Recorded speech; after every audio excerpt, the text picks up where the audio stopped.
반갑습니다. 손해평가사 스토리 토지담지입니다. 지난 시간에 이어서 원해시설 이어가도록 하겠습니다.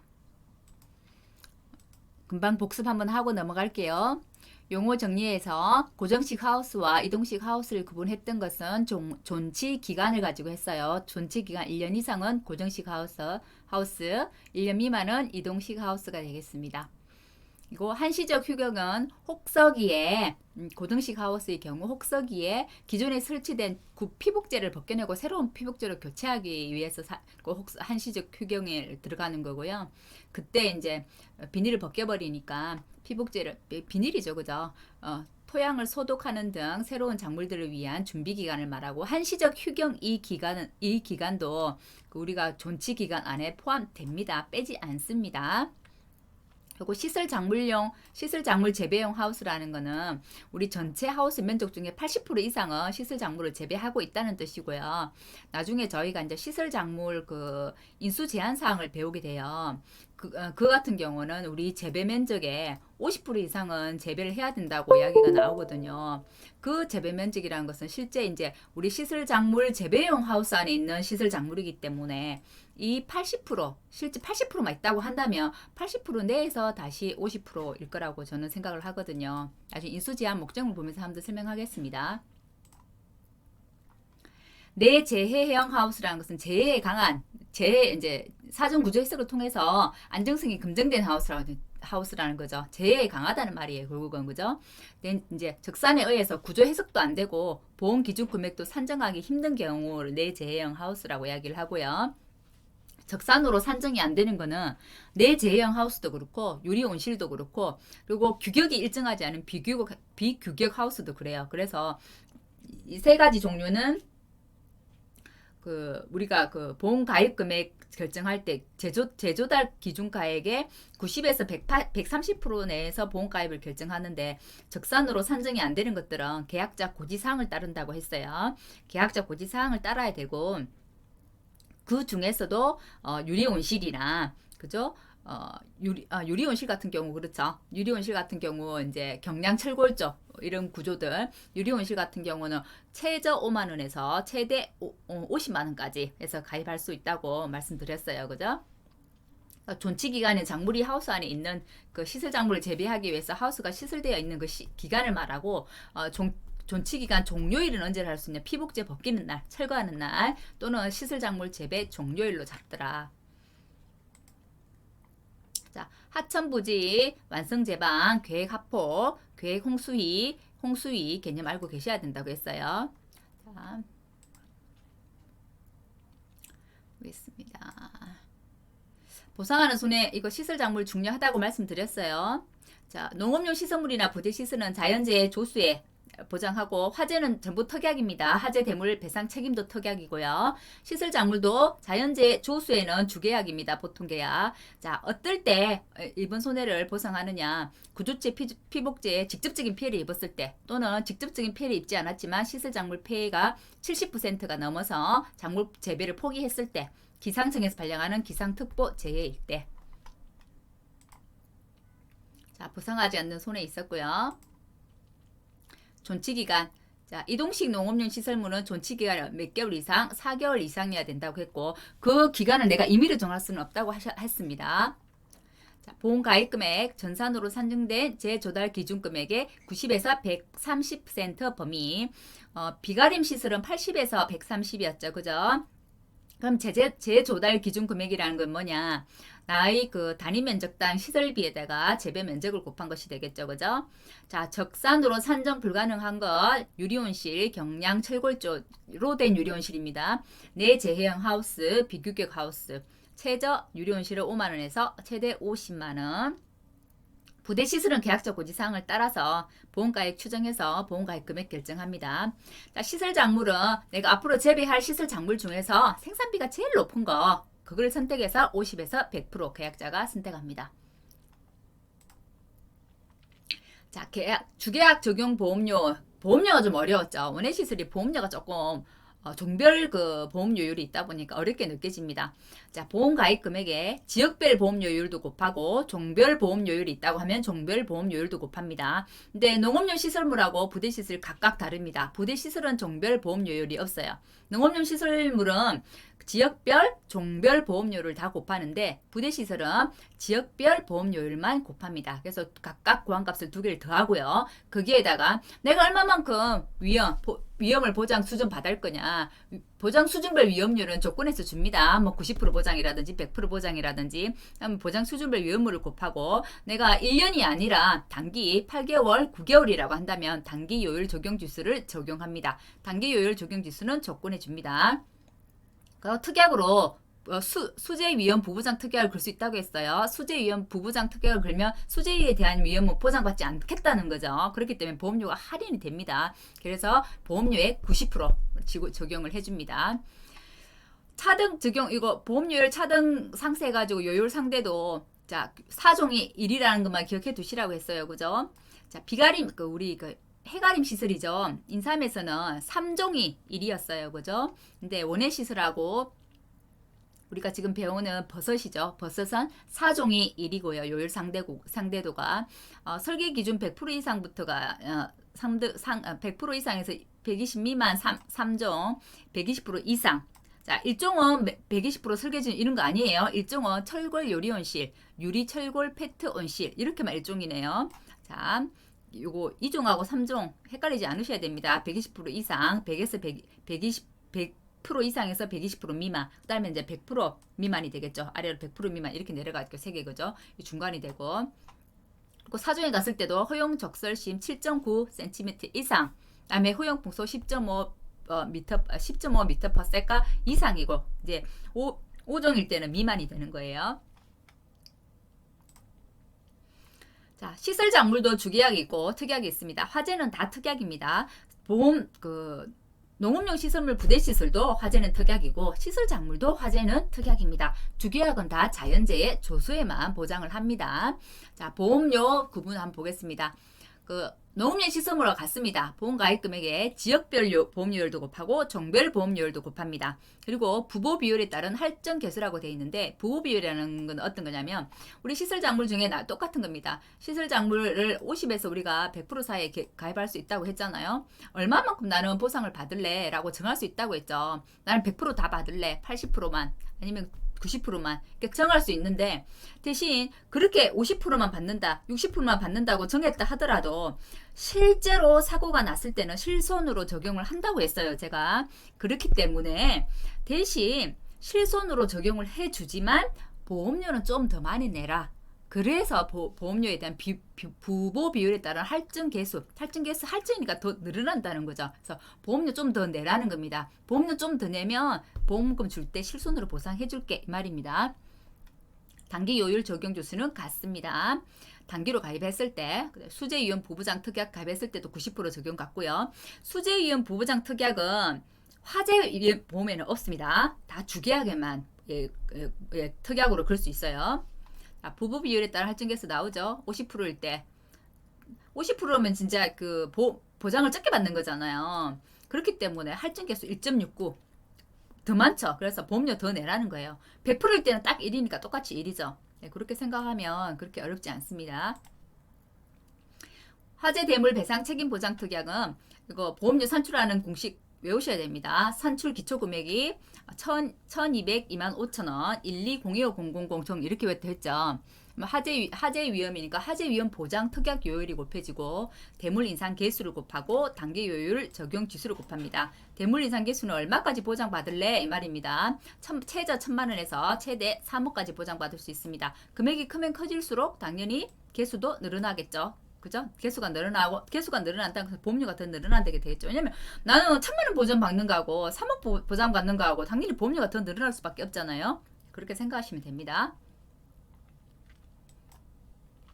자, 오늘은 이제 보험금을 본격적으로 배워볼게요. 어제까지 보험료를 배웠을 거죠. 보험금도 나눠지죠. 농업용 시설물하고 부대시설하고 시설작물로 나눠집니다. 대신 농업용 시설물 부대시설은 같이 계산하죠. 묶어서 계산을 하고요. 시설작물 이 버섯이라네. 버섯 아닙니다. 이거 원액시슬입니다. 원액시슬하고 버섯 하면서 이거 뭐 잘못 기입된 것 같아요. 자, 그 농업용 시설물하고 부대 시설하고 시설 작물로 구분이 되는데요. 자, 지급 조건 한번 볼게요. 보상하는 손해로 손해액이 자기 부담금을 초과하는 경우라고 되어 있어요. 왜냐면 손해액에서 자기 부담금을 빼기 때문에 당연히 자기 부담금을 초과해야만 손해액이 보험금 발생이 되겠죠. 자, 요 공식은 우리가 많이 봤었잖아요. 손해액에서 자기 부담금을 빼고 그거 중에서 보험 가입금액하고 작은 값을 사용하는데 요거와 똑같은 공식은 비가림 시설에서 배웠어요. 그죠? 우리 포도 배웠고, 그죠? 참다래, 대추 배웠죠? 비가림 시설할 때. 근데 여기서 달라지는 거 하나는 보상 비율이 붙는다는 겁니다. 보상 비율 얼마만큼 할래? 라고 정할 수 있다고 했잖아요. 그래서 그 보상 비율만큼 보험금 산출이 된다는 거. 보상 비율 붙는 것만 달라요. 자, 근데 이제 조건이 두 가지입니다. 그냥 이렇게 이 금액을 그대로 주는 거는 내가 만일에 손해를 입었어요. 손해를 입었는데 손해를 입은 그 장소 있죠. 실제 그 장소에서 수리복구를 한 상태. 수리복구를 하면 보험금을 이렇게 줍니다. 근데 복구를 안 할 경우 있잖아요. 나 복구 안 할래. 농사 더 안 지을래. 라든지 이런 경우 있죠. 그죠? 그렇다고 하면 실손으로 보상해 주지 않습니다. 보상해 주지 않고 경련감가율을 적용합니다. 경련감가율을 적용한다는 말은 시가 보상을 한다는 말이에요. 우리 경련감가 적용했던 거 뭐 배웠어요? 해가림 시설 배웠죠. 인삼에서. 해가림 시설 할 때 1 마이너스 감가상각률 했었잖아요. 그죠? 기억나시나요? 자, 그것처럼 경련감가율을 적용하면 손해액에서 자기 부담금 요거 뺀 거에다 곱하기 1 마이너스 감가상각률이 들어가게 되는 거죠. 그죠? 자, 경련감가율 기억하셔야 됩니다. 보통 경련감가율은 내용연수 곱하기 경가연수라고 할 수도 있고 연수라고도 할 수 있습니다. 여러분들 경련감가율을 이제 곱하는 건데 경련감가율은 다 다르다고 했어요. 농업용 시설물의 그 경련감가율과 부대시설의 경련감가율은 실은 다릅니다. 근데 그것은 문제 조건에서 줄 수도 있고 1과목에서는 줄 겁니다. 근데 2과목에 가면 실은 이제 각각 이렇게 표로 해서 다 업무 방법에 나와 있거든요. 뭐 심한 경우에는 예전에 우리 그 해가림 시설 문제를 낼 때 거기 경련감가율을 안 줬었거든요. 해가림 시설물의 그 목재하고 철재로 나눠지는데 목재 같은 경우는 13.33%, 철재 같은 경우는 4.44%예요. 경련감가율이. 근데 그걸 안 주고 그때 문제를 냈었거든요. 그것처럼 만일에 좀 더 깊이 있게 문제를 낸다면 원해시설에서도 그렇게 낼 수는 있겠죠. 그죠? 이 과목일 경우에 그렇습니다. 자, 그리고 화재 손해 같은 경우는 자기 부담금 적용을 하지 않습니다. 왜냐면 워낙 이제 손해의 덩어리가 크다고 해야 되나요? 손해가 워낙 크니까 자기 부담금까지 적용하면 좀 그냥 전라도 말로 짠하다 뭐 이렇게 얘기한다고 제가 저번에 말씀드렸죠. 비가림 시설할 때도. 그렇기 때문에 자기 부담금은 영원 적용하지 않더라. 자, 시설 작물인 경우에는 자, 보상하는 재로 이게 중요합니다. 사고 때마다 1사고마다입니다. 1사고마다 생산비 보장 보험금이 계산을 한 보험금이 10만 원을 초과해야 준다는 거예요. 10만 원을 초과하는 경우에 아래에 식에 따라 계산을 한다라고 돼 있어요. 자, 그러면 한번 볼게요. 자, 생산비 보장 보험금은 시설 작물은 구분하셔야 돼요. 딸기 외, 이제 딸기가 쭉 많아요. 이걸 다 외울 수는 없잖아요. 딸기 외 이렇게 하나 외우고요. 그다음에 장미, 그다음에 부추, 그다음에 시금치 외. 앞에 이제 대표적인 걸로 한번 이렇게 따보는 겁니다. 딸기 외의 작물들은 자, 생산비 보장 보험금 한번 볼게요. 보험가입 금액에 피해 작물 단위 면적단 보장 생산비라고 되어 있네요. 단위 면적단 보장 생산비라는 겁니다. 거기다 가입 면적을 곱하니까요. 보장 생산비에 경과 비율 곱하기 피해율이라고 되어 있네요. 경과한 비율만큼 주겠다는 거예요. 얼마나 그 시일이 경과했는지 그 경과 비율만큼 준다는 건데 이 경과 비율은 1과목에서는 줍니다. 조건을 구하라고 하지 않아요. 피해율도 줍니다. 대신 이제 2과목에 가면 실은 이제 여기 보면 이 그 딸기도 보험 가입 면적의 피해 작물 단위 면적단 보장 생산비의 경과 비율 곱하기 피해율이고 이 시금치도 보면 보험 가입 금액 곱하기 피해 작물 단위 면적단 보장 생산비 곱하기 경과 비율 곱하기 피해율 똑같잖아요. 1과목에서는. 조건을 주면 똑같게 되겠죠. 근데 실제로 이 과목에 가면 이 경과 비율이 달라집니다. 똑같이 경과 비율 이렇게 적혀 있지만 계산하는 식이 다르다는 겁니다. 딸기 같은 경우는 우리 고추, 브로콜리 생산비 보장 바짝물 배웠던 것처럼 경과 비율 이제 그 고추하고 브로콜리가 그랬죠. 알파값 사용하는 거 있었잖아요. 알파 플러스 1 마이너스 알파 곱하기 표준 생장일수분의 생장일수. 이 알파 값이 준비기 생산비 개수라고 했잖아요. 그것처럼 요 딸기 외 작물들은 경과 비율 구할 때 이렇게 구합니다. 그래서 이 알파 값이 40%예요. 준비기 생산비 배수가 40%고 그럼 이 과목에서 이걸 계산해서 이제 문제를 풀어야 되겠죠. 근데 요 시금치 요 뒤쪽에 시금치, 파, 무, 쑥갓 주로 뭐 쌍시옷, 쌍지옷 들어가는 것들이고 이거 시금치, 파, 무, 쑥갓 같은 건 다 씨앗을 뿌리는 작물들이에요. 씨앗을 파종하는 것들이 아니라 이렇게 오시면 좀 더 쉬워요.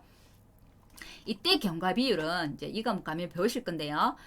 준비기 생산비 개수가 없습니다. 없고 그냥 표준 생장일수 분의 생장일수 이렇게 해서 구해요. 그래서 똑같이 경과 비율이라고 돼 있지만 실제로는 계산하는 방법은 다릅니다.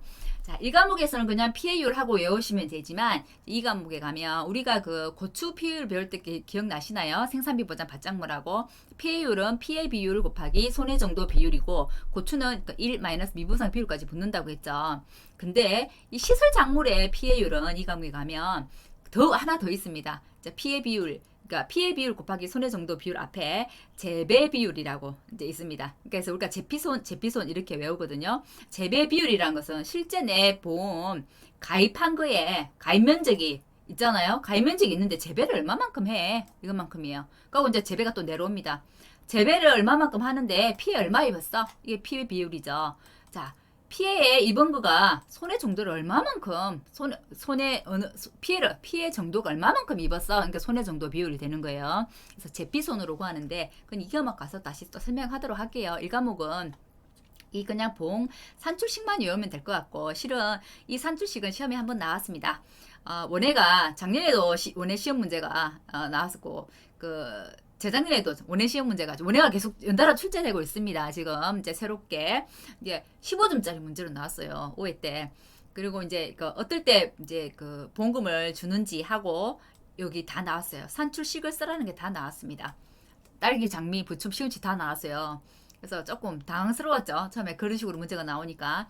그러니까 장미는 이제 두 개로 나눠집니다. 장미 나무가 살았을 때 죽었을 때 두 가지로 나눠지는데 살았을 때는 그러면 중간에 납보장 생산비가 들어가는 것은 같아요. 이제 살았을 때는 생존시 보장 생산비가 들어가는 거고 나무가 고사해서 죽었다 하면 나무 고사시 보장 생산비가 들어가는 거예요. 그럼 각각 살았을 때 생존시 보장 생산비와 나무 고사시 보장 생산비 금액이 다르다는 거겠죠. 그죠?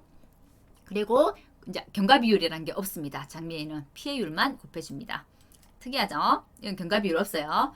부추는 더 특이합니다. 경과 비율 없고요. 피해율에다가 100%다 인정 안 해주겠다는 겁니다. 70%까지만 보장해줄게. 70% 곱하기 70% 가로넣기 해서 나올 수도 있어요. 70%만 보장해줄게. 자, 보험가입 면적에다가 피해 작물 단위 면적당 보장 생산비는 다 같아요. 지금 그죠? 장미는 뭐 살아있을 때 죽었을 때 구분되는 거 외에는 같습니다. 기본은 경과 비율의 피해율인데요. 자, 장미는 경과 비율이 없더라. 피해율만 곱하더라. 부추는 피해율만 곱하는데 거기에서 70%만 인정해서 곱하기 70%로 해서 인정을 하더라 라고 기억을 해주시면 될 것 같습니다. 자기 부담금 및 소손해 면책금이라고 되어 있는데요. 자기 부담금 있죠? 우리가 그 손해액 마이너스 자기 부담금하고 보험가입 금액 중에 이제 적은 거 한다고 했잖아요. 왜 이제 보험가입 금액 중에 적은 거냐면 손해액에서 자기 부담금을 뺀 것하고 보험가입 금액 100% 했다면은 거의 다 손해액에서 자기 부담금을 뺀 게 더 작을 거예요. 근데 보험가입을 우리가 어떻게 알 수 있어요? 그 보험가입 금액은 우리가 그 제조달가액의 90에서부터 130%까지 할 수 있다고 했잖아요. 90% 했을 때 더 적을 수 있잖아요. 손해액에서 자기 부담금 뺀 게. 그래서 둘 중에 작은 값을 보험금으로 준다는 겁니다. 그럼 자기 부담금을 어떻게 구하느냐? 비가림 시설하고 똑같습니다. 이거는 비가림 시설 자기 부담금은 손해액의 10%였어요. 손해액의 10%인데 구조체 우리가 농업용 시설물이죠. 구조제, 폐북제. 그것은 최저가 30만원, 최대가 100만원이었어요. 근데 피북제 단독 사고일 때는 최저가 10만원, 최대가 30만원. 이렇게 가는 겁니다. 비가림 시설하고 같습니다. 자, 인삼 한번 떠올려 보세요. 인삼 해가림 시설은 어땠나요? 손해액의 10%인데 최저가 10만원, 최대가 100만원. 그죠? 두 개 묶는 거와 같아요. 그죠? 자, 시설작물에는 소손해 면책금이라는 게 있더라. 왜 그러냐면 보세요. 우리 시설작물 지급 조건에 보면 보상하는 재해로 1사고마다 생산비 보험금이 얼마를 초과해 준다고 했어요? 10만원을 초과해. 가로놓게 넣을 수 있겠죠. 10만원을 초과해 준다고 했어요. 그러면 10만원 아래로는 만일 사고가 났어. 10만원이 딱 나왔어요. 돈 안 줍니다. 자, 10만원 초과해만 줍니다. 자, 11만원 됐다면 주겠죠. 자, 10만원까지는 안 주겠다는 겁니다. 보험금을. 자, 근데 이제 업방이 조금 잘못되어 있는 부분이 있어요. 아마 올해는 수정이 될 것 같은데 소손해 면책금이라는 것은 그 소손해 면책금이 결국은 10만원이라는 거죠. 10만원이 기준이기 때문에 한 사고당 생산비 보험금이 10만원 이게 이제 잘못된 거예요. 미만인 경우에. 미만은 아니잖아요. 초과해야 돈을 준다 했기 때문에 10만원까지는 안 준다고 했잖아요. 그래서 실은 이게 10만원 미만이 아니고 10만원 이하인 경우 이렇게 돼야 되는 게 맞거든요. 하나는 미만이고 하나는 초과하면 그럼 10만원 어디로 가냐고요. 10만원 이하, 10만원까지 안 주거든요. 10만원 넘어가야 주기 때문에 10만원 이하인 경우 이렇게 돼야 되는데 업방에는 지금 미만인 경우라고 되어 있습니다. 네, 올해 업방이 어떻게 바뀌는지는 한번 두고 보도록 하겠습니다. 10만원까지는 보험금 안 줍니다. 10만원 넘어가야 보험금 준다는 거. 그래서 한 사고당 사고 때마다 그렇습니다. 사고 때마다 사고가 두 번 나타나면 두 번 다 해당이 되는 거예요. 무조건 10만원 넘어가야 보험금을 주더라. 그래서 그 소손해 면책금을 초과해야 돈을 주더라. 그럼 소손해 면책금 얼마? 10만원 이렇게 되는 겁니다. 단기 요율은 보험기간이 1년 아닌 경우 있었잖아요. 이동식 하우스들 우리 그 하우스도 보험 그 가입 금액에 보험 가입 된다고 했잖아요. 그죠? 이동식 하우스의 조건은 존치 기간이 4개월 이상인 경우에 된다고 했어요. 그죠? 자, 그러면 내가 8개월짜리 이동식 하우스를 내가 보험에 가입하고 싶어요. 단기 요율 8개월 한번 볼게요. 이게 해당되는 거예요. 곱하기 80%. 근데 조금 더 복잡합니다. 단기 요율은 8개월이면 그냥 80% 하면 되는데 자 보세요. 단기 요율을 적용하는 거는 자 1년 미만인 경우도 해당이 되고 중간에 이미 해지나 변경 시에 환급급 계산에 적용한다. 1년을 기준으로 했을 때 나는 5개월 때 해지를 했어요. 나머지 개월수가 남았잖아요. 7개월. 그죠? 자, 5개월 때 환급을 했기 때문에 나머지 7개월 남은 거에 대해서 단기요율을 적용한다는 겁니다. 보험료 환급할 때. 자, 그럴 때 변경시 이미 해지나 변경시 환급분 계산에 적용한다. 이것도 나올 수 있습니다. 단기요율은 어떨 때 보험기간이 1년 미만일 경우에 또는 이미 해지나 변경 시에 무엇을 환급금을 계산할 때 적용하더라. 그리고 자, 보험기간이 이제 한번 볼게요. 6월부터 이제 시작되네요. 6월, 7월, 8월, 9월, 10일, 12일 다 해야 되면 6월이 거꾸로 적어놔서 뿌리지. 거의 다 해당이 되네요. 자, 이렇게 포함이 될 때 이거 이렇게 말을 해놓으면 좀 어려운데 어떤 거냐면 1월부터 그냥 12월까지로 딱 볼게요.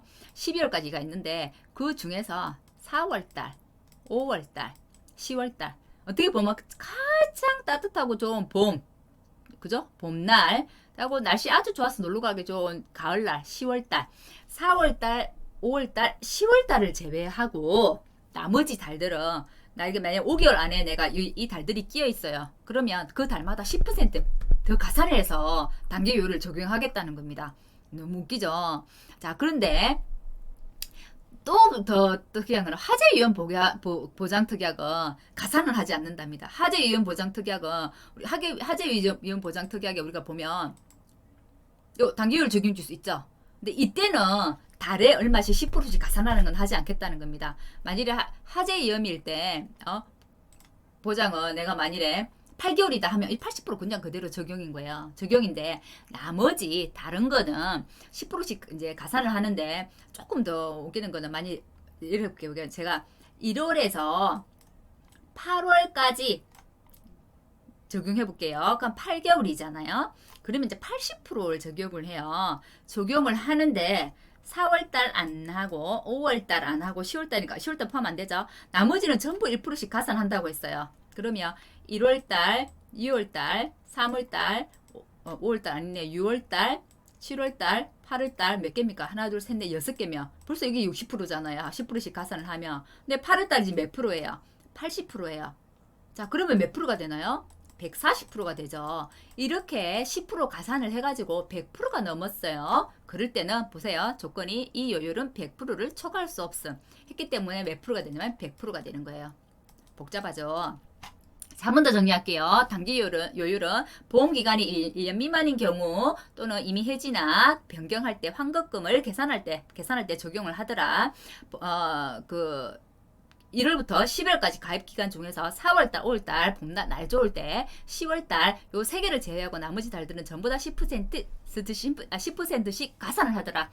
근데 그 가산한 값이 원래 자기 개월수하고 더해서 100%를 넘어갈 경우에는 100%까지만 인정을 해주더라. 라고 정리를 해주시기 바랍니다. 문제 풀면 조금 더 이해가 될 거예요. 문제 뒤에서 풀어볼게요. 보험가입 지역 전국이고요. 도서지역 해당 사항 없습니다. 연육교 설치 안 된 곳, 정기승우는 안 된 거 안 되고요. 보험가입 자격도 조금 다릅니다. 우리가 이제 여태껏 앞에서 배웠던 거 한번 기억해 볼까요? 뭐였나요? 농업경영체에 등록을 하고 가족 명의로 안 되고, 그죠? 임차인은 되고 소유자는 안 된다. 이렇게 배웠어요. 그죠? 그 다음에 이제 법의 미성년, 피한정, 피성년 이거는 같아요. 근데 여기는 보험 가입 자격도 두 가지로 나눠놨네요. 자, 농업용 시설물하고 부대시설 항상 뗍니다. 이렇게. 근데 시설 작물 따로. 자, 농업용 시설물하고 부대시설은 농업경영체 등록한 자까지는 갔네요. 갔는데 보험 가입 가능 지역에서 시설 작물 재배용 원예 시설을 소유 또는 관리하는 개인 또는 법인이라 돼 있어요. 왜 그러냐면 원예시설에 그 농업용 시설 하우스 막 우리 뭐 유리온실이나 그냥 뭐 연동하우스를 하더라도 이 하우스 자체 값이 어때요?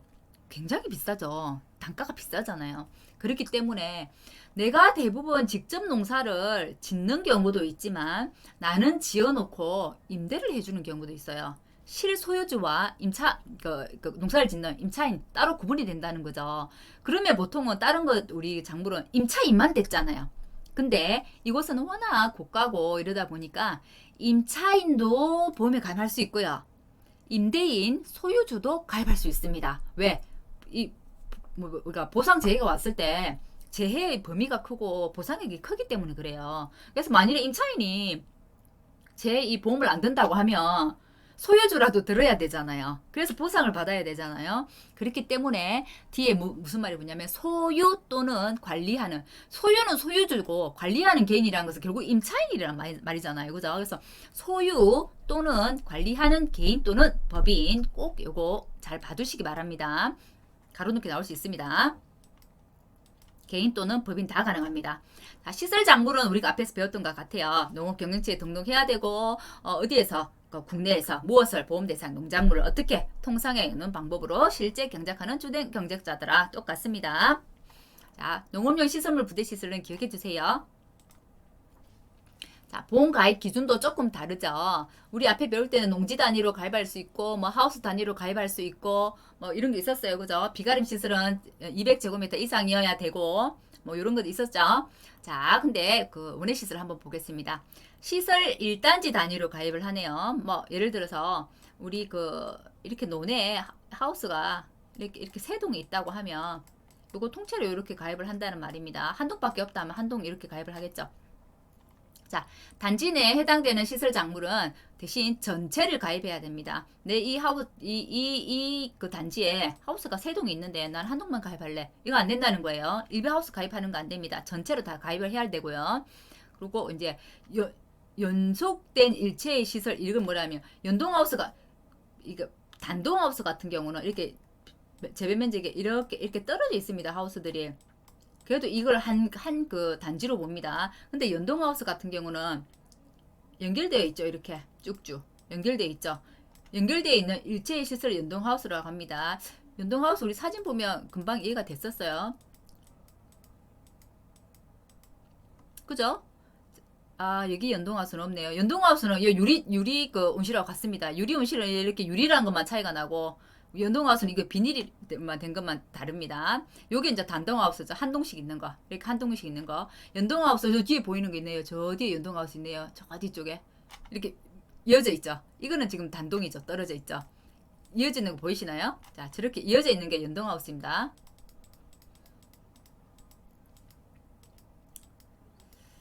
때가 돼가나요? 자, 그리고 한 단지 내에 예를 들어서 이게 한 단지, 한 그 단지라고 하는데 이 단동하우스가 하나 따로 있고 연동하우스가 이렇게 하나 있어요. 그러면 우리 그 과수나 그 밭작물 배울 때 품목이 두 개, 다른 두 개 품목이 있을 때는 각각 개별 가입한다. 이렇게 돼 있었잖아요. 마찬가지입니다. 단동하고 연동은 우리 그 작물에서 배울 때 다른 그 과수나 밭작물 배울 때 품과 같은 개념입니다. 그래서 단동 따로, 연동 따로, 유리온실 따로입니다. 혼재되어 있다고 해서 한꺼번에 묶어가지고 요거 통으로 나 하나 가입할래? 안 됩니다. 자, 단동 따로, 연동 따로, 유리온실 각각 개별 단지로 개입해야 되더라. 결국은 두 개 이상의 품목일 때 각각 개별 가입해야 된다. 이 개념하고 같은 겁니다.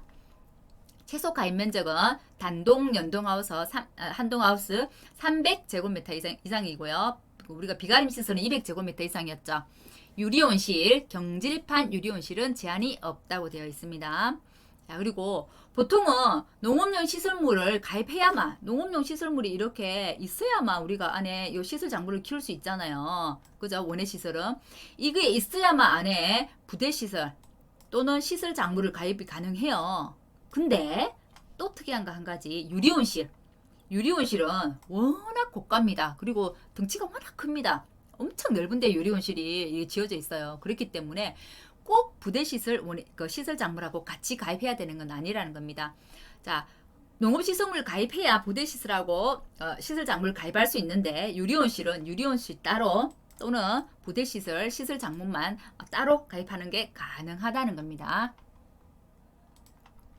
자, 인수제한 목적물 보겠습니다. 그렇게 특이한 것은 없고요. 우리 앞에 보면 대추 우리 비가림 시설 이런 거 배울 때 하고 거의 비슷합니다. 판매 목적 안 되는 거는 기본적으로 안 되는 거고, 그죠? 자, 창고용 작업동은 우리 이거 처음에 우리 보험 가입 그 조건 배울 때 배웠었죠, 그죠? 처음에 가입 보험의 목적 배울 때 창고동, 작업동 내가 시설 작물을 재배하지 않는 건 안 된다고 처음부터 배웠어요, 그죠? 그래서 인수 제한 목적물에도 그대로 나오네요. 자, 그리고 농업용 시설물 한동 면적의 80% 이상의 작물 재배용으로 사용하는 경우는 가능하다. 이렇게 되어 있는 경우는 어떤 경우냐면 이 하우스에 보통 우리가 80% 이상 하는 것을 시설 작물 재배용 하우스라고 한다 했죠, 그죠? 근데 여기서 이제 80% 이상이 작물을 재배하고 요 끝에 요거 작업동하고 창고동이 있더라. 한 20%만큼. 그러면 가입이 가능하다는 겁니다. 요거만큼 가입해 주겠죠. 요거만큼. 그죠? 빼고. 그죠? 자, 피복제가 없거나 시설 작물 재배하고 있지 않은 시설 안 되고요. 다만 한시적 휴경은 제외라고 했어요. 한시적 휴경은 존치 기간 안에 들어간다고 했잖아요. 그래서 인수제한 목적물에 들어가지 않습니다. 죽재 목재로 된 거 안 되고요. 버섯 재배사. 이건 원예 시설이기 때문에 버섯 재배사하고 비가림 시설은 안 된다는 거예요. 버섯 재배사, 비가림 시설 안 됩니다. 그리고 구두재 피복제가 있는데 목종물이 너무 많이 훼손됐어요. 막 휘어 있는 거 있죠. 농사 짓지 못할 정도로 목종물이 너무 변형되거나 훼손된 시설은 안 됩니다. 그리고 소유권 확인 안 되는 건 당연히 안 되겠죠. 자, 계속해서 비가림 시설하고 비슷하게 나오는 부분은 건축 또는 공사 중인 시설 안 됩니다. 그리고 1년 이내 철거 예정인 고정식 시설 안 되겠죠. 철거 예정인 거 안 되겠죠. 그리고 이거 이동식 시설 아닙니다. 고정식 시설입니다. 하천부지 상습 침수 지역 안 되고요. 자, 다만 수재위원 부부장 특약에 가입하여 풍재만은 보장이 가능하다 돼 있네요. 왜냐면 하천 지역 상습 침수 지역은 이 홍수가 잘 날 수 있는 데잖아요. 그렇기 때문에 그럼 나는 수재위원 부부장이란 건 나는 물로 인한 거는 보상받지 않겠으라는 특약이라고 했죠. 근데 하천부지나 상습 칭수 지역이 있더라도 나는 그럼 수재위원 물로부터는 보상 안 받을게 하고 가입을 하면 바람에 의한 것만은 보장이 가능하다 이 말입니다. 정부에서 보험료 일부 지원하는 다른 계약에 이미 가입돼 있는 거 풍수보험 이런 거 안 된다고 했죠, 그죠? 제가 그런 보험은 안 되더라. 그다음에 기타 인수 부적절한 건 안 되겠죠. 자, 인수제한 목적물은 방금 이거 농업용 시설물하고 부대시설보다는 뭐가 중요하면 시설 작물이 중요합니다. 농업용 시설물, 부대시설 나눠지고 시설 작물 안에 키우는 것들이 그죠? 우리가 배웠던 게 뭐 어떤 거였어요? 과채류, 화해류, 엽경채류, 근채류 이렇게 배웠었죠. 그죠? 이 시설 작물 들어가면 인수 제한 목적물이 뭐냐? 이게 또 중요합니다. 시설 작물은 뭐가 안 되는지 볼게요.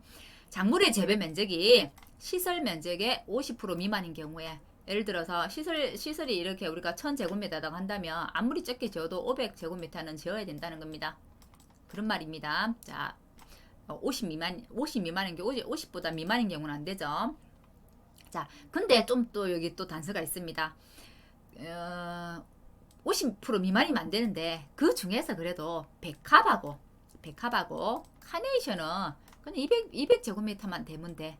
이 말입니다. 우리 200제곱미터만 되는 거 뭐 있었어요? 비가림 시설이 그랬죠. 그것처럼 백합하고 카네이션, 시설 백합입니다. 시설 백합하고 카네이션은 200제곱미터만 되면 인수 가능하더라. 대신 미만은 안 되겠죠. 자, 그리고 분화류의 국화, 장미, 백합, 카네이션 재배. 분화류란 뭐냐? 우리가 절화가 있고 바로 이제 키워서 바로 잘라가지고 꽃으로 파는 경우가 있고, 분화류는 화분용으로 키우는 거예요. 화분용으로 키우는 건 안 된다는 겁니다. 분화류란 말은 당연히 판매 목적 아닌 건 안 되고요. 또 특이한 거는 우리가 이제 그 과채류 있었고, 그죠? 엽경채류 있었고, 화해류 있었고, 그죠? 근채류가 있었어요, 그죠? 근데 이 화해류, 꽃, 장미, 백합, 카네이션, 요 국화, 요거하고 다른 걸 섞으면 안 된다는 거. 다른 거는 자기들끼리 마음대로 섞어도 돼요. 두 가지 종목을 섞어도 된다는 거예요. 근데 화해류하고 다른 종목을 섞어서 이제 재배를 하는 경우는 인수 제한입니다. 화해류와 비화해류로 나눠지겠죠. 왜 그런지는 잘 모르겠어요. 그냥 그렇다고 하니까 그럼 화해류는 다른 거하고 섞어서 키울 수 없나 보다라고 이해하시기 바랍니다. 이게 이제 2020년부터 들어온 건데요. 통상적인 재배 시기, 재배 품목, 재배 방식이 아닌 거. 가령 예를 들어서 이거 똑같은 게요. 여름 토마토 불가능한 지역에 여름 토마토 재배하는 거라든지, 그리고 파프리 같은 경우는 양액 재배 많이 하죠. 양액 재배 해야 되는데 토경 재배 안 되는 지역인데, 뭐 토경 재배 한다든지 그런 것들이 있어요, 그죠? 재배 시기, 여름 거를 가을에 심는다든지 가을 거를 여름에 심는다. 재배 시기가 다를 때 재배 품목, 재배 방식이 아닌 거 이런 거 다 안 됩니다. 자, 그 다음에 이제 시설 작물별, 이제 우리가 보통 이제 그 제식밀도 할 때 다 10R 기준으로 많이 배웠었죠. 혹시 밭작물 제식밀도 기억나시나요? 마늘 10R에 3만 주 이상, 양파 2만 3천 주에서 4만 주, 그죠? 감자, 봄감자죠. 봄감자, 가을감자, 고구마 10R에 4천 주 이상, 고랭지 감자 3,500 이상. 옥수수 같은 경우는 1주, 2주 나눠져서 4, 5, 6 이렇게 요래가 있죠. 3,500에서 500, 5,000, 4,000에서 6,000, 1주, 2주 이렇게 외웠어요. 그죠? 자, 그리고 또 뭐 있었나요? 양배추 한 평당 8구 이상. 그죠? 콩은 1제곱미터였죠. 제곱미터당 10개 채 이하는 무조건 인수 제한이었어요. 그죠? 자, 근데 시설 작물은 10아르당 인수 제식 밀도가 시설 작물 워낙 많잖아요. 과채류도 있고 역경채류도 있고 지금처럼 꽃, 화해류도 있고 이제 근채류도 있어요. 그래서 엄청 많기 때문에 이걸 다 외워야 하나 이렇게 하는데 어쩔 수 없습니다. 이거 외워야 됩니다. 그래서 책에는 보면 막 섞여져 있어요. 우리 옆방에 보면. 그래서 제가 순서대로 조금 정리를 해봤습니다. 가장 제식 밀도가 그 작은 것은 수박 멜론입니다. 수박 멜론 같은 경우는 좀 널찍널찍하게 심어야 된다는 얘기죠. 왜냐면 쭉쭉쭉 뻗어나가가지고 이렇게 뭐 이렇게 그런 것 같아요. 저도 수박 멜론 잘 모르겠지만 특성은 잘 모르겠지만 아무튼 좀 더 넓은 거 아닌가? 400이 뭐 넓은 건가요? 맞죠. 넓게 400개면 더 적은 거죠. 적은 거기 때문에 실제는 더 넓게 재배를 한다는 거죠. 그죠? 제식 밀도이기 때문에 수박 멜론은 10아르에 400개까지 숫자가 적을수록 좀 더 넓은 거예요. 그죠? 자, 참외, 호박 같은 경우는 600. 수박 멜론은 둘 다 덩어리가 둥글둥글 좀 큰 거예요. 요것보다 참외, 호박, 애호박 생각하세요. 참외, 호박은 좀 더 작잖아요. 동글동글 좀 길쭉한 작잖아요. 그래서 좀 더 좁은 데 되더라. 그래서 400, 600은 참외, 호박, 풋고추. 자, 우리가 그 생산비 보장 밭작물에서 배운 거는 홍고추입니다. 풋고추 아니에요. 자, 지금 이거는 풋고추네요. 풋고추는 1000주면 되더라. 자, 그리고 이거는 이제 종류가 5가지나 돼서 많아서 저는 첫 글자만 따갖고 오프장가토라고 외웠습니다. 오프장가토, 오이, 파프리카, 장미, 가지, 토마토 이렇게 오프장가토는 1,500이더라. 그다음에 배추무는 3,000. 자, 그다음에 이제 차츰차츰 올라갑니다. 딸기 5,000. 자, 그다음에 15,000. 15,000은 꼭 기억을 해두시기 바랍니다. 왜냐면 실제로 우리가 그 작물들도 그 나중에 우리 그 각각 그걸 인수제한을 배운단 말이에요. 각각에 대한 인수제한을 배우는데 대파 같은 경우는 딱 10알에 15,000주 이상이어야 된다고 딱 의무방법세에 딱 명기를 해놨습니다. 그래서 대파와 같이 15,000주 이상인 거는 그냥 같이 기억을 해두기 바랍니다. 백합, 카네이션, 대파. 그래서 백합파. 어차피 백합이잖아요. 그래서 그걸 쭉 이어서 그냥 백합파 이렇게 외웠거든요. 저는. 그래서 백합파는 15,000. 그다음에 대파보다 쪽파는 더 쫌쫌하게 심어도 됩니다. 그래서 쪽파는 18,000. 그다음에 국화 30,000주. 그다음에 상추는 40,000주. 그다음에 부추는 우리 엄청 쫌쫌하게 우리 혹시 부추 보셨죠? 쫌쫌하게 돼 있잖아요. 그래서 갑자기 엄청 늘어납니다. 62,500주. 하고 제일 촘촘한 것은 시금치네요. 100,000주. 그래서 제일 끝도 외워두시고 실은 이제 순수대로 계속 써서 이제 써보고 입으로 막 이렇게 암기를 하면서 외우시는 거 외에는 방법이 없는 것 같습니다. 왜냐면 OX 문제가 나왔을 때 뭐의 제식 밀도는 뭐 10알이다 몇 주 미만이다 이렇게 나오는데 하나라도 모르면 OX 문제를 풀 수가 없습니다. 뭐 가로 넣기 나올 수도 있고 OX 문제 나올 때 이런 건데 OX 문제 나올 가능성이 많을 것 같은데요. 아무튼 그렇습니다. 시설작물 10아르당 제식 밀도 인수제한은 외워두시기 바랍니다. 순수대로 정리를 해갖고 순수대로 외우셔야 뒤죽박죽 외우면 암기 자체도 안 됩니다. 그래서 순수대로 딱 정리를 해서 차근차근 자기만의 암기 방법으로 외우십시오. 어쩔 수 없네요. 이거는 별 방법이 없어. 저도 뭐 새로 이걸 외우는 또 쌈박한 방법이 있으면 댓글 좀 달아주십시오. 저도 모르거든요.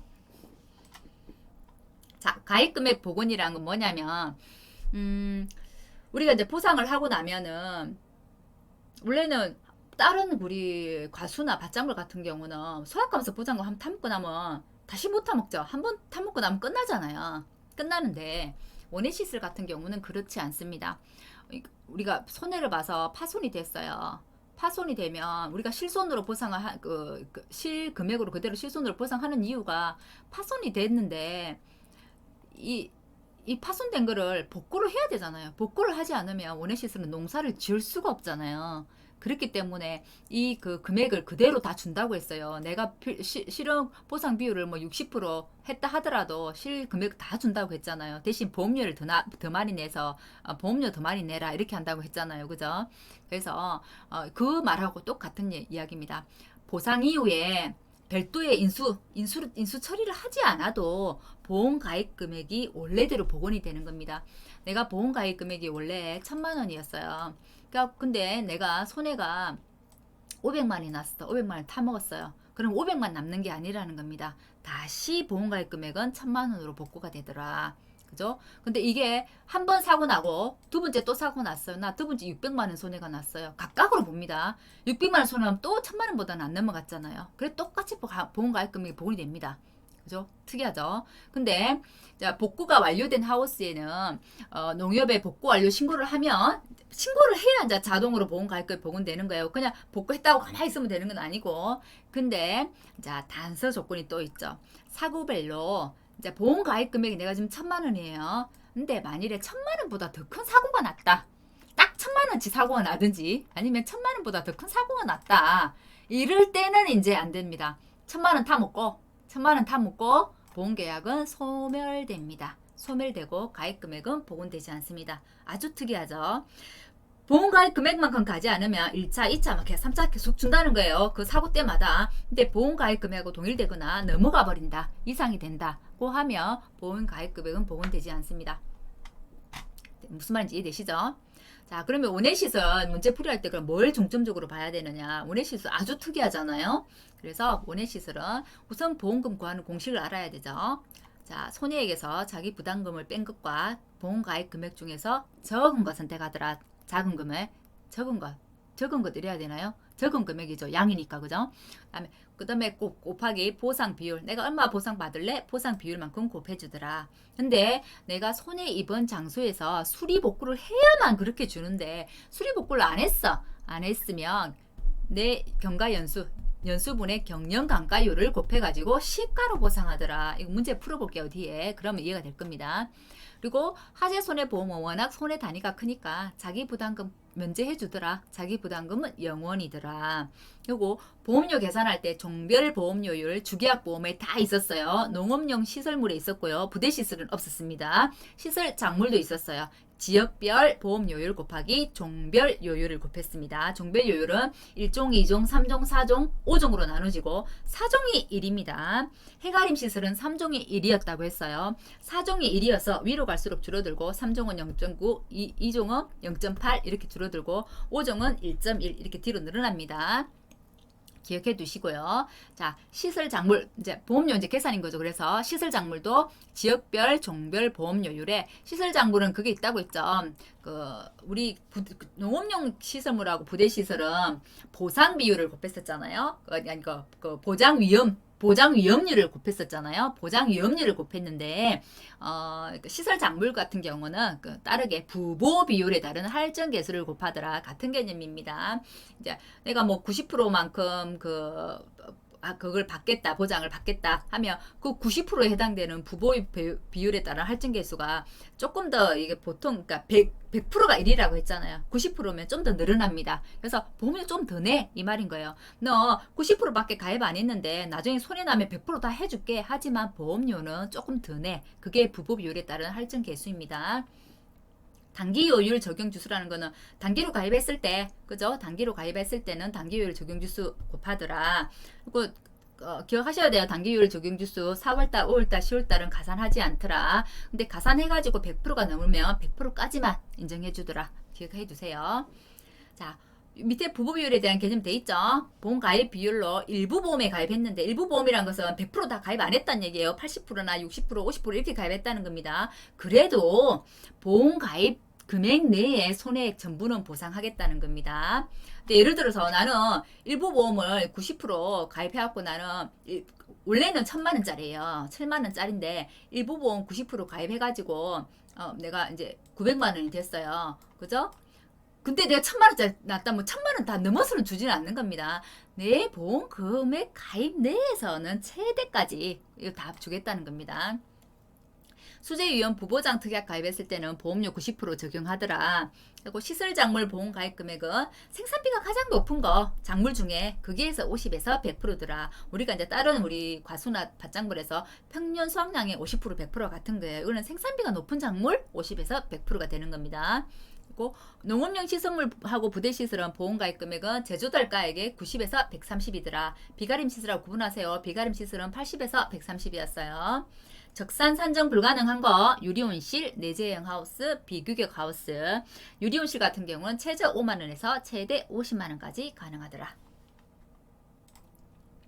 포인트 정리 문제 한번 풀어보면서 정리할게요. 이거는 지난 시간 했죠. 원해시설 보험의 목적, 농업용 시설물, 부대시설, 시설작물로 나눠지더라. 자, 원해시설 보상하는 손해 보통약관, 특별약관 나눠집니다. 보통약관은 자연재해 조수해고 특별약관은 화재하고 화재 대물 배상 책임 특약보험하고 수재 부부장 들었을 때 수재 부부장 특약도 가능하더라. 자, 시설작물에서 자연재해 조수에 보상받는 경우 보상하는 손해 제가 3가지 기억해야 된다고 했어요. 직접적인 피해를 입었을 때 직접적인 피해가 아니더라도 70% 이상 피해를 안에 시설작물 피해가 입어서 작물 재배를 포기한 때 기상특보 관련 재해. 그리고 화재 대물 배상 책임 특약 보험은 이거 정의를 이렇게 전체를 다 쓰라는 게 나올 수도 있고 이렇게 개념을 주고 이렇게 자기 뭔지 이게 무엇을 뜻하는 건지를 2개 다 넣어서 단답형으로 짧게 내가 화재 대물 배상 책임 이것만 묻는 문제가 나올 수도 있고 이 전체를 서술하시오라고 나올 수도 있습니다. 법률상의 배상 책임입니다. 자, 그럼 이제 보험가입 금액 한번 문제 풀어볼게요. 보험가입 금액은 내가 자기가 원래 설치된 자리에서 수리복구하지 않으면 경영감가율 적용해서 시가로 적용한다 했잖아요. 그게 어떻게 되는 건지 한번 볼게요. 자, 우선 보험가입 금액을 산출해야 되겠네요. 어떻게 하라 했어요? 최소 보험가입 금액. 최소는 얼마예요? 90에서부터 130%이기 때문에 90%가 되겠죠. 자, 그러면 가입 면적이 1000, 제조달가액이 제조달 가액이 10만원이네요. 자, 그러면 1000제곱미터 곱하기 10만원이 되겠죠. 자, 10만원 곱하기 자, 최소니까 0.9가 됩니다. 그래서 9천만 원이 먼저 나왔어요. 9천만 원이 나왔고요. 자, 그러면 이제 보험가입 금액은 나왔어요. 자, 그러면 이제 지급보험금 나올 수 있겠죠. 지급보험금은 그 1,000만 원에서 내가 손해는 내 손해액의 10%가 자기 부담금이잖아요. 그죠? 10%가 자기 부담금이 내가 하면 1,000만 원에 10%면 100만 원이잖아요. 100만 원 빼면은 900만 원 나오죠. 자, 원래 이제 내가 내 자리에서 수리 복구를 했으면 그냥 900만 원 그대로 다 준다는 겁니다. 자, 900만 원 다 준다는 거예요. 근데 거기에다 보상 비율을 곱하죠. 근데 지금 보상 비율이 몇 프로예요? 100%라 돼 있기 때문에 그대로 900만 원인 거예요. 자, 근데 수리 복구 하지 않았어요. 경영 감가율을 적용한다고 했어요. 몇 년 지났어요? 5년이 지났어요. 경영 감가율이 얼마? 4%네요. 그럼 어떻게 해요? 5년 곱하기 4%니까 0.04가 되겠죠. 감가상각률이니까 1 마이너스 100%에서 이거만큼 빠지더라 이런 거죠. 100%에서 몇 %만큼 이거잖아요. 그러니까 지수로 환산을 하니까 1 마이너스 5 곱하기 0.04가 되는 거죠. 자, 그러면 자, 1,000만 원에서 1 마이너스 그죠? 5 곱하기 5년 경과했고 그죠? 5년 곱하기 경영 감가율 4% 곱한 거를 이제 이렇게 빼준다는 거죠. 자, 뺀 거에서 이 금액을 뺀 게 이제 시가로 보상하는 거예요. 자, 금액을 하면 이게 이제 800만 원이 나왔어요. 그럼 이게 800만 원이 손해액이 된다는 거죠. 그럼 800만 원이 손해액이면 자기 부담금은 내 손해액의 10%이기 때문에 800만 원의 10%는 80만 원. 그래서 720만 원이 된다는 겁니다. 확실히 수리 보상하지 않으면 시가로 보상하기 때문에 돈이 더 떨어지죠. 그죠? 이제 이해되시나요? 자, 내 자리에서 수리 복구했을 때는 제조달가에서 그대로 이제 계산해가지고 그 손해액을 주고요. 수리 복구하지 않았을 때는 경영 감가율을 적용해서 시가로 보상하더라. 자, 농업용 시설물하고 부대시설 보험료를 산정하시오라고 되어 있네요. 자, 농업용 시설물하고 부대시설 보험료 한번 보겠습니다. 보험가입 금액이 1억이네요. 자, 1억이고 보험료 산정이기 때문에 보험가입 금액에다가 지역별 보험료율, 종별 보험료율 곱하죠. 자, 그 다음에 보장 수준 위험별 위험률 퍼센트 곱하고 그다음에 수재 있으면 수재 부부장 곱하고 단기 요율 있으면 단기 요율도 곱했어요. 그죠? 자, 볼게요. 1억 원 왔어요. 자, 내 지역별 보험료율 있나요? 지역별 보험료율 있네요. 8%. 0.08 왔죠? 자, 그리고 이제 종별 위험 있나요? 자, 종별 위험 조건에 종별 위험이 있나요? 있네요. 2종이면 그 상대도가 몇인가요? 4종일 때 1이라고 있어요. 그럼 3종일 때는 얼마? 0.9. 2종일 때는 얼마? 0.8이 되겠죠. 자, 그래서 0.8이 온 겁니다. 이렇게 된 거예요. 이렇게. 자, 요건 됐어요. 농업용 시설물은. 그럼 부대시설은 얼마인가요? 부대시설 보험가입 금액 5천만 원 돼 있네요. 5천만 원 곱하기 부대시설은 자기 그 부대시설 보험료율만 곱하면 돼요. 3% 있죠. 0.03%. 에다가 전체 요거 두 개 먼저 구해가지고 각각 더합니다. 더한 거에다가 보장 수준별 위험률 몇 프로? 70%. 70% 곱했어요. 나왔죠? 그 다음에 단기 요율을 곱해야 되는데 그죠? 수재 위험 부부장 특약 미가입했기 때문에 이거는 0.9 곱할 필요 없어요. 그럼 이제 단기 요율이 문제예요. 단기 요율 적용 지수. 자, 단기 요율 적용 지수 하려면 내가 지금 몇 개월이 지났는지 봐야 됩니다. 보험 기간이. 한번 볼게요. 5월달부터 6월달, 7월달, 8월달, 9월달, 10월달, 11월달 7개월이네요. 그죠? 7개월입니다. 7개월이면 어디예요? 보험료율이 75%예요. 그럼 75%를 바로 곱해주느냐? 아니라고 했죠. 4월달, 5월달, 10월달을 제외하고 5월달 포함되네요. 10월달 포함되네요. 나머지는 전부 10%씩 더 넣는다고 했어요. 그럼 6, 9, 8, 9, 11, 10% 그럼 50%나 되네요. 그럼 75%에다가 50%를 더했어요. 100% 넘어가 버리죠. 100% 이상 넘어가 버려요. 그럼 어떻게 한다고 했어요? 100%가 넘어가면 100%까지만 인정을 해주더라. 그래서 단기 요율 적용 지수는 1이 되는 겁니다. 1 곱해주면 자 3만 원이 나오네요. 자, 단기 종별 보험료율 2종이니까 0.8. 단기 요율 적용 지수는 자 아래 계산한 식이 나와 있으니까 혹시 궁금하시면 캡처 떠서 그대로 문제 한번 풀어보시기 바랍니다. 단기 요율 적용 지수 적용하는 거 아시겠어요? 내 개월수에 내 보험기간 개월수에 4월달, 5월달, 10월달만 가산 안 하는 거예요. 본가을만 안 하고 나머지는 10% 더 가산하는 겁니다.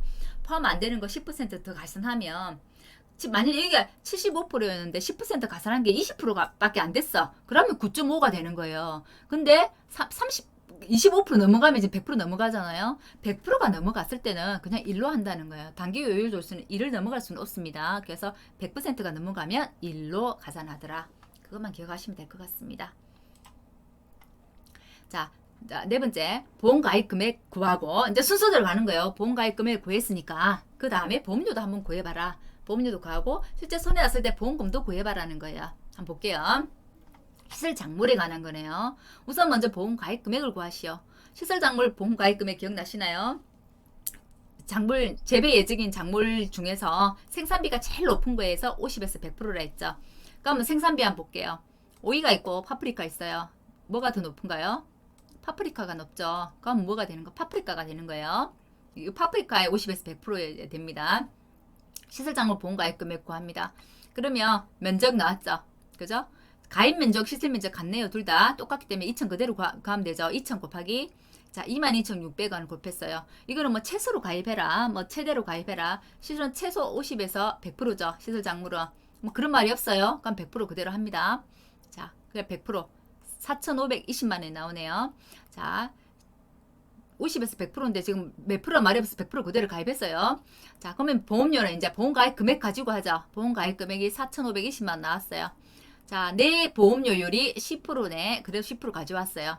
내 종별 보험료율. 자, 농업용 시설은 3종이라고 돼 있네요. 4종이 1이라고 했기 때문에 3종은 어떻게 됩니까? 0.9가 되죠. 그래서 0.9 온 거예요. 이렇게 0.9. 그럼 이 뒤에 있는 0.9는 뭐냐? 뭐 수재 위험 부보장이나 아니면 단기 요율 지수겠죠. 근데 수재 위험 들었다는 말이 있는가요? 아, 수재 위험 부보장 가입했다는 말이 있네요. 그럼 그래서 수재 위험 부보장 0.9가 온 겁니다. 단기 요율에 대한 말은 언급이 된 게 없죠. 그래서 단기 요율은 없습니다, 지금. 그래서 4,520만 원의 지역별 보험료율, 그다음에 이거 종별 보험료율, 지금 수재위험 부보장 가입했기 때문에 수재위험 부보장 가입한 0.9까지 해서 이렇게 보험료를 구해주는 겁니다. 이해되셨나요? 자, 보험료도 구했어요. 자, 보험금 한번 구해볼게요. 자, 보험금은 내 가입 면적에 피해 작물 단위 면적당 보장 생산비가 있어야 되고 경과 비율도 있어야 되고 폐율도 있어야 돼요. 자, 그러면 가입 면적에 피해 작물 단위 면적당 보장 생산비 이게 결국은 내 보험가입 금액이라는 얘기죠. 이게 보험가입 금액이잖아요. 그죠? 자, 보험가입 금액에 보험 이거 맞죠? 2,000에 22,600원 똑같이 보험가입 금액이잖아요. 거기에다가 경과비율 얼마? 경과비율 1과목에서는 조건 줄 수밖에 없다고 했어요. 경과비율 0.9. 피해율이 얼마? 70%, 0.7. 이렇게 곱하면 바로 나오네요. 1과목에서 보험금 구하는 건 어렵지 않습니다. 조건은 무조건 주게 돼 있어요. 결국은 이걸 외운다고 보험가입 금액 곱하기 피해 작물 단위 면적당 보장 생산비 이렇게 하지만 이 자체가 보험가입 금액입니다. 그죠? 맞죠? 그죠? 그렇게 이해하면 그렇게 어렵지 않다는 거. 이런 식으로 문제가 나올 수 있습니다. 원해시설에서는. 원해시설은 보험가입 금액 구하는 것도 중요하고요. 보험료 구하는 것도 중요해요. 보험금보다는 실제로 1과목에서는 보험가입 금액, 보험료 구하는 게 중요합니다. 왜냐하면 종별 보험료율도 있고 단기 요율 적용 지수도 있고 수재위험 부보장 가입했을 때, 가입하지 않았을 때 보험료가 완전히 달라집니다. 그래서 1과목에서만 문제가 나온다면 보험가입 금액하고 보험료를 구하라고 하는 게 문제가 나오지 않을까 저는 생각이 그렇습니다. 그렇게 이해하시고 문제 푸실 때 그 보험가입 금액, 보험료 한 줄씩 꼭 외우시고 꼼꼼하게 풀어보는 연습 해보시기 바랍니다. 어려웠나요? 지난 시간에 그래도 1시간 하고 쪼개가지고 이제 두 번째 하니까 그래도 좀 많은 분량의 내용인데 시간 배분하니까 좀 더 낫네요. 그죠? 다음 시간은 버섯을 배울 건데요. 버섯은 실은 원예작물하고 정말 똑같습니다. 하나도 안 틀리고 똑같아요. 똑같은데 뭐가 다르냐? 농업용 시설물, 부대시설 똑같습니다. 똑같은데 시설작물이 원예시설은 과체류, 하해류, 뭐 우리 역경체류, 건체로 나눠진 것처럼 버섯 작물은 버섯일 거 아니에요. 작물이. 그것만 달라집니다. 작물이 달라지니까 당연히 보험금 계산하는 게 달라지겠죠. 그것만 다르고 나머지는 똑같아요. 그래서 버섯은 한 번만에, 한 타임 만에 영상을, 그러니까 강의를 끝낼 겁니다. 아마 모네시스를 좀 공부가 됐다고 한다면 버섯은 금방 이해가 될 거거든요. 그래서 다음 시간엔 버섯 준비해가지고 오도록 하겠습니다. 오늘 강의 여기까지 해서 마칠게요. 감사합니다.